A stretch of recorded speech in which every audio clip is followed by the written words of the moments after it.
PS4 news కి స్వాగతం. ముందుగా ముఖ్యాంశాలు. భారత్ అంటే పాక్ భయం. అమెరికా నిఘా సంస్థ CIA డాక్యుమెంట్లో కీలక విషయం. వాళ్ళ వలలో పడొద్దు, పంతాలకు పోయి సమ్మ చేయొద్దు రేవంత్ రెడ్డి. కులగణన నిర్ణయంపై వైఎస్ జగన్ హర్షం. కాంగ్రెస్ పార్టీని రేవంత్ రెడ్డిని కుక్కతో పోల్చిన కేంద్ర మంత్రి కిషన్ రెడ్డి. పహల్గాం దాడి తర్వాత భారత్ పాక్ మధ్య ఉద్రిక్తలు పెరిగాయి. యుద్ధ భయాలు నెలకొన్నాయి. భారత్ చర్యలతో ఉక్కిరిబిక్కిరవుతున్న పాక్ నేతలు తమ నోటికి పని చెప్తున్నారు. అసలు భారత్ పాక్ మధ్య యుద్ధం అంటూ జరిగితే కాశ్మీర్ వల్లేనని 1993లో CIA అధికారి బ్రూస్ రైడల్ భావించారు. అప్పటి బాబ్రీ మసీద్ కూల్చివేత నేపథ్యంలో భారత్ పాక్ ఉద్రిక్తలపై ఆయన ఓ నివేదిక సిద్ధం చేశారు. అప్పటి సీక్రెట్ నివేదికలో పాక్ అభద్రతా భయాలను పేర్కొన్నారు. రేవంత్ రెడ్డి తాత్కాలిక ముఖ్యమంత్రి మాత్రమని ఇవాళ రేపో పీక్తదని ఆ పదవి రేవంత్ రెడ్డి పేరు వాళ్ళ ఎమ్మెల్యేలు మంత్రులకు గుర్తుపెట్టుకోవడం లేదు. ఉన్న తెలంగాణను తీసుకెళ్లి ఆంధ్రలో కలిపేందుకు తెలంగాణ బిడ్డలను బలి తీసుకున్నందుకు కాంగ్రెస్ విలన్ అయ్యిందంటూ జగదీష్ రెడ్డి వ్యాఖ్యానించారు. నోటి నుంచి నా పేరు రాకపోయే అని. కేసీఆర్ దానికి ఎందుకు నీ పేరు? మీ పార్టీ ఎమ్మెల్యేలు మంత్రులు మామూలు సాధారణమైన వాళ్ళే గుర్తించే పరిస్థితులు లేరు, గుర్తుపెట్టుకునే పరిస్థితులు లేదు. ఎక్కడ గుర్తుపెట్టుకుంటారు? ఏం మాట్లాడినావు? ఎందుకు విలన్ అయింది కాంగ్రెస్? తెలంగాణ ఇచ్చినందుకు అన్నావు కదా. తెలంగాణ బిడ్డల్ని చంపినందుకు విలన్ అయింది. ఉన్న తెలంగాణను తీసుకుపోయి ఆంధ్రాలో కలిపినందుకు విలన్ అయింది. ఇచ్చిన హామీలు తుంగలో దొక్కి తెలంగాణను మోసం చేసినందుకు విలన్ అయింది. పెడుతుండు మళ్ళీ కేసీఆర్ గురించి. ఎందుకు కేసీఆర్ ఫామ్ హౌస్లు ఉన్నా భయపడుతున్నాడు? నీ 10 ఏళ్ళు నువ్వే రాసి పెట్టుకుంటే అయిపోయాయి. నువ్వు కేసీఆర్ గురించి ఎందుకు మాట్లాడాలి, కేటీఆర్ గురించి ఎందుకు మాట్లాడాలి, ఇంకోరి గురించి ఎందుకు మాట్లాడాలి? రాసే పెట్టుకుంటే 10 ఏళ్ళు నీదే అని రాసి పెట్టుకున్నాడు. మళ్ళీ ఎందుకు మాట్లాడుతున్నావు, మళ్ళీ ఎందుకు భయపడుతున్నావు?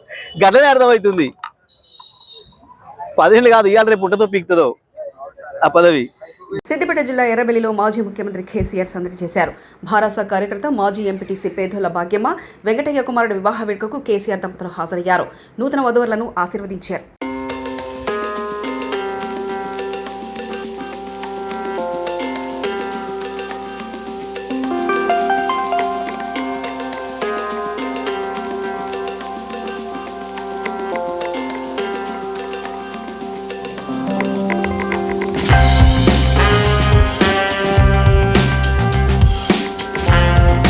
సమ్మె యోచనలో ఉన్న ఆర్టీసీ ఉద్యోగులకు ముఖ్యమంత్రి రేవంత్ రెడ్డి విజ్ఞప్తి చేశారు. సమ్మె ఆలోచన వీడాలని, ఏదైనా సమస్యలుంటే చర్చిద్దామని, సమ్మెపోటు రాష్ట్రానికి నష్టం చేస్తుందన్నారు ఆయన. రవీంద్రభారతిలో గురువారం జరిగిన మేడే ఉత్సవాలలో ఆయన మాట్లాడుతూ తెలంగాణ ఆర్టీసీ ఇప్పుడిప్పుడే లాభాల బాటలో పయనిస్తుంది. ఇది మీ సంస్థ, దీన్ని కాపాడుకున్న బాధ్యత మీపై ఉందన్నారు. గత 10 ఏళ్లలో విధ్వంసం జరిగింది. రాష్ట్రంలో గత 10 ఏళ్లు ఆర్థిక దోపిడీ జరిగింది. ఆర్టీసీ కార్మికులు పంతాలు పట్టింపులకు పోకండి అని తెలిపారు. 139 సంవత్సరాల క్రితం చికాగోలో మొదలైన ప్రపంచ కార్మికులారా ఏకం కండి, పోరాడితే పోయేదేమీ లేదు, బానిస సంఖ్యలు తప్ప అని కార్ల్ మార్క్స్ పిలుపును తీసుకొని అక్కడ మొదలైన పోరాటం ప్రపంచ కార్మికులను ఏకం చేసి ప్రపంచంలో మే 1 తారీఖు కార్మిక దినోత్సవంగా జరుపుకొని కార్మికుల సమస్యలనే కాదు, కార్మిక శ్రమశక్తిని, కార్మికుల యొక్క త్యాగాలను చర్చించుకోవడానికి ఈ సందర్భాన్ని, కార్యక్రమాన్ని ప్రపంచవ్యాప్తంగా వినియోగించుకుంటున్నాం.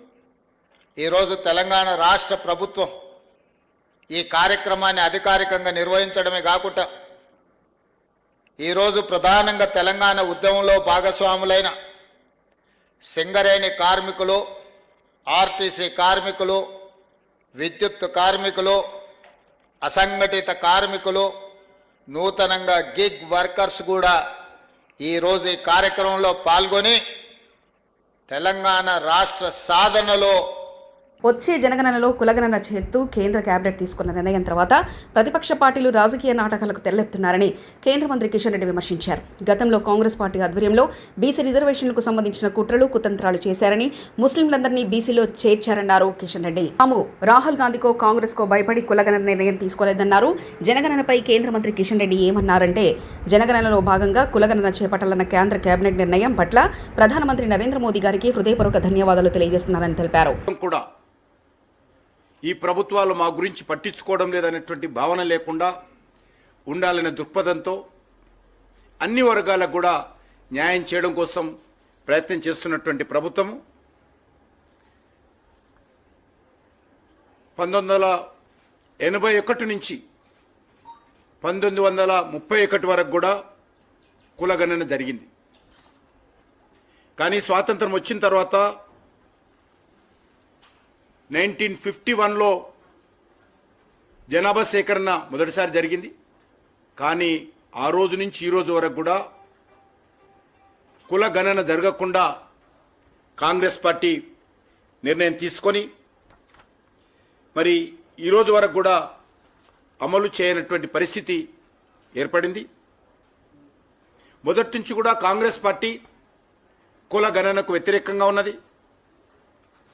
అనేక మంది జవహర్లాల్ నెహ్రూ కానీ అనేక మంది ఇతర నాయకులు కూడా కుల గణన విషయంలో బహిరంగ మాట్లాడినటువంటి విషయాలు. జిల్లాలో ఎంఎస్ఈ పార్కును ముఖ్యమంత్రి చంద్రబాబు నాయుడు ఈరోజు గురువారం ప్రారంభించారు. వర్చువల్గా 11 ఎంఎస్ఎంఈ పార్కును సీఎం మొదలుపెట్టారు. 14 ఎఫ్ఎఫ్సీలు, 25 ఎంఎస్ఎంఈ పార్కులను సీఎం శంకుస్థాపన చేశారు. ఈ సందర్భంగా ముఖ్యమంత్రి మాట్లాడారు. ఏపీలో అసంఘటిత కార్మికులు అధికంగా ఉన్నారని, అందులోనూ వ్యవసాయం మీద అత్యధికంగా ఆధారపడ్డారన్నారు. ఇప్పుడే భవన నిర్మాణ కార్మికుల బాధలు చూశానని, మిట్ట మధ్యాహ్న వేళ కాలే ఇనుప కమ్మిలతో పనిచేస్తున్నారని, వారందరినీ ఆదుకోవడం మనందరి బాధ్యత అని చెప్పుకోరు. టీడీపీ సింబల్తో పేదలకు గుర్తుగా ఇల్లు, రైతులకు గుర్తుగా నాగళ్లు, కార్మికులకు గుర్తుగా చక్రం ఉంటుందని, ఈ చక్రం దేశంలోని ఏ పార్టీ సింబల్ ఉండకూడదన్నారు. అంటే గుర్తొచ్చేది కర్షక కార్మికులందరూ గుర్తొస్తారు. కష్టజీవులను గుర్తు చేసుకునే సమయం. అందుకనే ఈరోజు ప్రపంచం మొత్తం మే 1న మనం అందరం మేడే ఉత్సవాలు జరుపుకుంటాం. దీనికి కారణం కార్మికులకు సంఘీభావాన్ని తెలియజేసి కార్మికులను దోపిడీ చేయనీయకుండా అనునిత్యం వారి తరపున పోరాడి వారికి న్యాయం చేయడం కోసం పునరంకితం అవుతాం. ఇలాంటి కార్యక్రమాన్ని మీరు చూస్తే 1890లో ఆ రోజు మేడే కోసం ప్రపంచంలో ఒక ఉద్యమం జరగడం, అక్కడి నుంచి ఈ కార్యక్రమానికి రూపురేఖలు వచ్చాయి. మన దేశంలో 1323 నుంచి ఈ కార్యక్రమం మనం నిర్వహించుకుంటున్నాం. ఈరోజు మీరు ఒక్కసారి చూస్తే కార్మికులంటే మనకందరికీ గుర్తొచ్చేది ఫ్యాక్టరీలో పనిచేసే కార్మికులే. కానీ అసంఘటిత కార్మికులు ఎక్కువగా ఉన్నారు. మన రాష్ట్రాల్లో పొలాల్లో పనిచేయడం, చిన్న చిన్న పనులు అసంఘటిత కార్మికులుగా నరేగా పనులు చేయడం, ఇలాంటి వాళ్ళు చూస్తే 88% అసంఘటిత కార్మికులే ఉన్నారు. అందులో అత్యధికంగా 67% వ్యవసాయం పైన ఆధారపడుతున్నారు. ఈరోజు వ్యవసాయ కూలీలు లేకపోతే మనం ఈ వ్యవసాయం చేసే పరిస్థితి ఉండదు. అందుకనే గవర్నమెంట్ ఆఫ్ ఇండియా కూడా ఈరోజు నరేగా కార్యక్రమాన్ని తీసుకుని ఎవరైతే ఇలాంటి పేదవాళ్లు ఉన్నారో 100 రోజులు పని కల్పించే కార్యక్రమానికి శ్రీకారం చుట్టారు. ఇవన్నీ కూడా ఒక చరిత్ర. ఇప్పుడే నేను వెళ్ళొచ్చాను.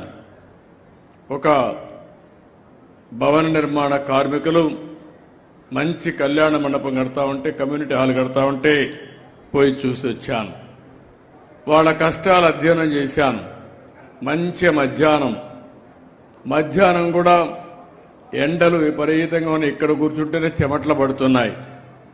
అలాంటప్పుడు అక్కడికి పోయినప్పుడు ఎండలో నిలబడుకుని అందులో కూడా ఏవైతే ఇనుప రాడ్లు పట్టుకొని చేయబట్టుకుంటే కాలిపోతాయి, అలాంటప్పుడు కూడా వాళ్ళు పనిచేస్తున్నారంటే అలాంటి కార్మికులను ఆదుకునే బాధ్యత మనందరిది. ఈ ప్రభుత్వం తప్పకుండా చేస్తామని హామీ ఇస్తున్నా. జనగణనతో పాటు కులగణన చేయాలన్న కేంద్ర నిర్ణయంపై వైఎస్ఆర్సీపీ అధినేత వైఎస్ జగన్మోహన్ రెడ్డి హర్షం వ్యక్తం చేశారు. గురువారం తన ఎక్స్ ఖాతాలో చేసిన పోస్టులో ఆయన ఈ అంశాన్ని ప్రస్తావించారు. అలాగే వైఎస్ఆర్సీపీ హయాంలో కులగణన నిర్వహించిన విషయాన్ని ఆయన గుర్తు చేశారు. ఈ 12 నెలలు 11 నెలలు ఈ పాలన చూస్తే ఎవరికైనా కూడా ఇట్టే అర్థమవుతుంది. అంతటి దారుణమైన దుర్మార్గమైన పాలన మనం చూస్తూ ఉన్నాం. ఇలాంటి పరిస్థితుల్లో ఇలాంటి రెడ్ బుక్ పాలన జరుగుతూ ఉన్న, రాక్షసుల పరిపాలన చేస్తూ ఉన్న ఈ పాలనలో తెగువ చూపించి నిబద్ధతతో నిలబడి విలువలకు విశ్వసనీయతకు పెద్దపీట వేస్తూ రాజకీయాలంటే అయ్యా చంద్రబాబు నీ మాదిరిగా చేయడం రాజకీయాలు కాదు, ఎంపీటీసీలమైనా కౌన్సిలర్లమైనా మమ్మల్ని చూసి నేర్చుకో, ఇది రాజకీయం అంటే అని చెప్పి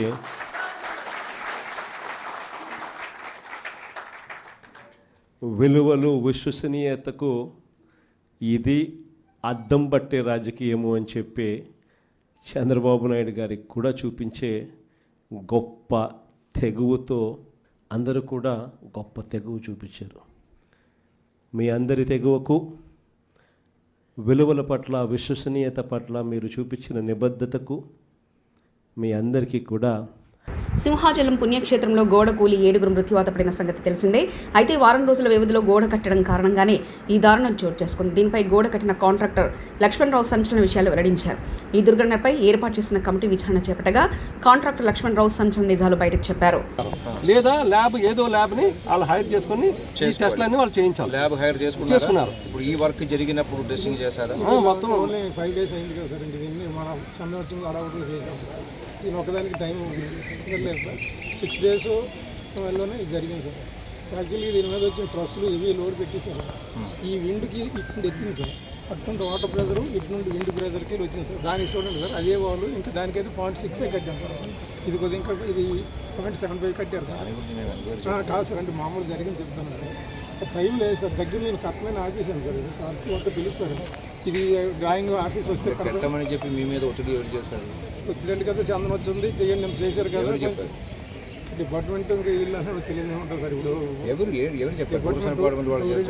ఇప్పుడు ఇద్దరు కూడా మామూలుగా వర్క్ చందనోత్సవం కొంచెం చేయండి అని కొన్ని అడ్డంకులన్నీ చేయండి అని రిక్వెస్ట్ చేశారు సార్. నేను కూడా వచ్చి దేవుడి కార్యక్రమం కదని దీన్ని డ్రాయింగ్ లేకపోయినా అధిగమించి చేస్తే అప్పుడు బ్రిక్ వర్క్ చేసేటప్పుడు ఏ ఇంజనీర్ వచ్చి చూసారు? అంటే స్టార్టింగ్ రోజు ఏం లేరు కానీ సార్, మిగతా రెగ్యులర్గా ఉంటారు సార్. 5-6 రోజులు చేశారంటున్నారు కదా సార్. మొత్తం ఎన్ని రోజులు చేశారు? మిగతా ఒక 4 days. ఆ 4 days లో ఏ ఇంజనీర్ ఉన్నారు ఇక్కడ సైట్లో? స్టార్టింగ్ రోజు ఏం లేరు సార్, నెక్స్ట్ ఉన్నారు 4 days. ఇంకా అప్పుడు స్టార్ట్ అవ్వలేదు 4 days. పని జరిగేటప్పుడు నువ్వు లేదు అంటే విజయవాడ క్యాంపు ఎవరున్నారు? ఏ ఇంజనీర్ ఉన్నారు? ఈ సార్ ఉన్నారు సార్. స్టార్టింగ్ ఆయన లేడని ఆయన లేదు సార్, మనం చెప్పలేం కానీ స్టార్టింగ్ రోజు లేదు సార్. వర్క్ జరుగుతున్నప్పుడు ఈయన వచ్చారు. డిఈ గారు కూడా రెగ్యులర్గా వచ్చి వస్తున్నాను సార్. దాని టైంలో మధ్యలో ఎప్పుడు ఈ గారు వచ్చి చూసుకుంటూ వెళ్ళారు సార్. పశ్చిమ గోదావరి జిల్లా పాలకొల్లులో మేడే వేడుకలు ఘనంగా నిర్వహించారు. ఈ కార్యక్రమంలో మంత్రి నిమ్మల రామానాయుడు పాల్గొన్నారు. కార్మికులతో కలిసి మండుటెండలో 4 కిలోమీటర్లు ఆయన రిక్షా తొక్కారు. అనంతరం కార్మికులకు టీ-షర్ట్లు, టవళ్లు పంపిణీ చేశారు. మీ అందరికీ ముందుగా మేడే శుభాకాంక్షలు తెలియజేస్తూ ఉన్నా.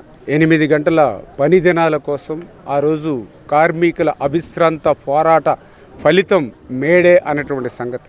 ఎందుకంటే ఆ రోజు పారిశ్రామిక విప్లవం పరుగులు వేస్తున్నటువంటి దశలో, మనుషులను కూడా యంత్రాల వలె పనిచేస్తున్నటువంటి దశలో, కనీసం విరామం కూడా లేకుండా పనిచేస్తున్నటువంటి దశలో విసుగు చెందినటువంటి కార్మిక సోదరులందరూ కూడా ఎంతటి అన్యాయంగా ఆ రోజు పరిదినాలు ఉండేయని అంటే, వాష్రూములకు వెళ్తే ఆ వాష్రూములకు వెళ్ళినటువంటి సమయాన్ని కూడా లెక్కింపు చేసుకుని పనిచేసేటువంటి పరిస్థితుల్లో తమ శ్రమను రక్తంగా మార్చుకుని, ఆ రక్తాన్ని పాలులాగా మార్చుకుని, తన చంటి బిడ్డకు పాలిచ్చేటువంటి ఆ తల్లి సమయాన్ని కూడా లెక్కేసుకుని పని చేసుకునేటువంటి దుర్భరమైనటువంటి రోజుల్లో ఆ రోజు ప్రపంచవ్యాప్తంగా వెల్లు విరిసినటువంటి కార్మిక చైతన్యం ఆ రోజు చికాగోలో ఏదైతే రక్తాన్ని చిందించిందో దానికి ప్రతిబింబంగా మరి ఈవేళ మేడేని ప్రపంచవ్యాప్తంగా మనందరం కూడా జరుపుకుంటూ ఉన్నాం.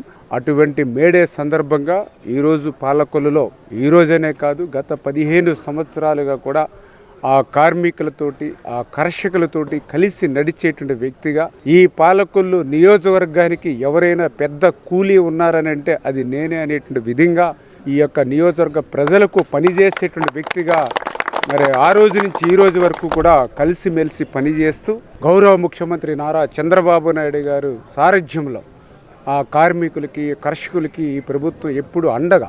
ఎందుకంటే మా తెలుగుదేశం పార్టీ జెండా. భారత్ అంటే పాక్ భయం. అమెరికా నిఘా సంస్థ CIA డాక్యుమెంట్లో కీలక విషయం.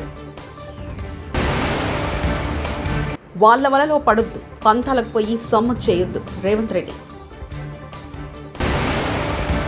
కులగణన నిర్ణయంపై వైఎస్ జగన్ హర్షం. కాంగ్రెస్ పార్టీని రేవంత్ రెడ్డిని కుక్కతో పోల్చిన కేంద్ర మంత్రి కిషన్ రెడ్డి. TS4 న్యూస్ ఇంతటితో సమాప్తం. చూస్తుండండి TS4 తెలుగు.